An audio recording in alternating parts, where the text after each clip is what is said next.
ज़िंदगी के बारे में कुछ लिख सकते थे।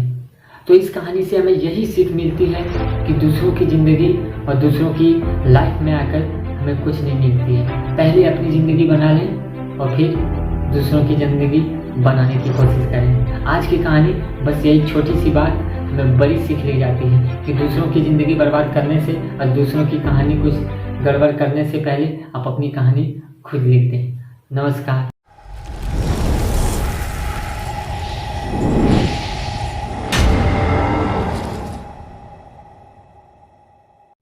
हेलो, नमस्कार दोस्तों। मैं आपको बीच में एक छोटी सी कहानी लेकर आया हूँ। कुछ कर दिखाओ ऐसा जो दुनिया बनना चाहे सिर्फ आपके जैसा। नमस्कार दोस्तों, मैं हूँ रोशन चंदू। एक कहानी छोटी सी है लेकिन बड़ी सी सीख लेकर जाएगी। ये कहानी 4 दोस्तों की है जो एक दुकान के पास चारों बैठे हुए थे और उनमें से एक दोस्त की आज मृत्यु होने वाली है और वो दोस्त साइड में जाकर बैठकर उदास है। उसका मन ऐसा लग रहा है कि बस अब उसका साथ दोस्तों तक यही समय आ चुका है। तो वहाँ से अमराज जब आए तो जब उस लड़का के पास गया तो बोला कि मैं तुझे ले जाने के लिए आया हूँ, तो चलो। तो मैं अमराज ने फिर से कहा कि मैं बहुत दूर से आया हूँ, मुझे थोड़ा सा पानी पिला दो। तो वो लड़का जब घर से अंदर गया तो वहाँ से एक गिलास में पानी लाया और वह अमराज को दिया पीने के लिए। तो अमराज ने पिया और प्रसन्न होकर उसे एक आशीर्वाद दिया कि तुम लो, अपना जो बुक होता है जिसमें मनुष्य की सारी कहानियाँ लिखी हुई होती है, उनके कर्म, वो पुस्तक उसे दे दिया जाता है। वो पुस्तक लेके बोलता मैं इसका क्या करूँगा। तो अमराज ने फिर से उसे कहता कि तुम जो लिखोगे इसमें वही हो जाएगा। तो वो लड़का बहुत ज़्यादा मुस्कुराया और बहुत ज़्यादा खुश हो गया। तो उसने पहली पेज जैसे पलटाई तो उसमें लिखी हुई थी कि उसके जो बगल वाले घर में है कोई दूसरा लोग रहते हैं, वो जल्द ही उनकी किस्मत बदलने वाली है।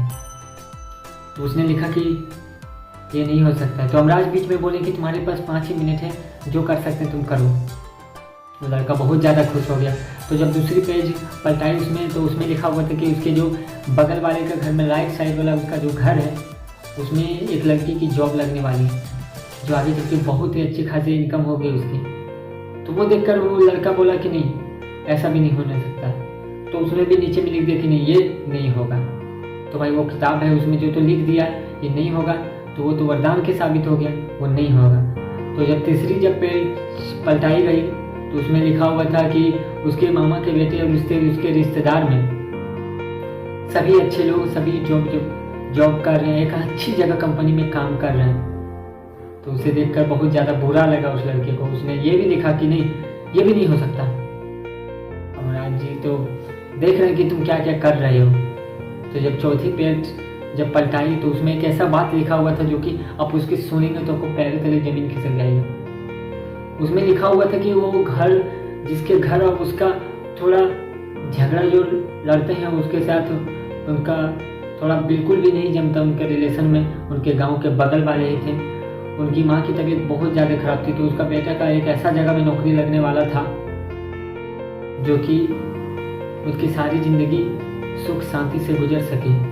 जब उसने ये देखा कि वो पढ़ा और जब देखा तो उसने भी बोला कि नहीं, ये ऐसा नहीं हो सकता। तो उसने चौथी पेज भी काट दी कि ऐसा नहीं हो सकता। तो जब दूसरी पेज पलटाई गई तो उसमें खाली पेज था।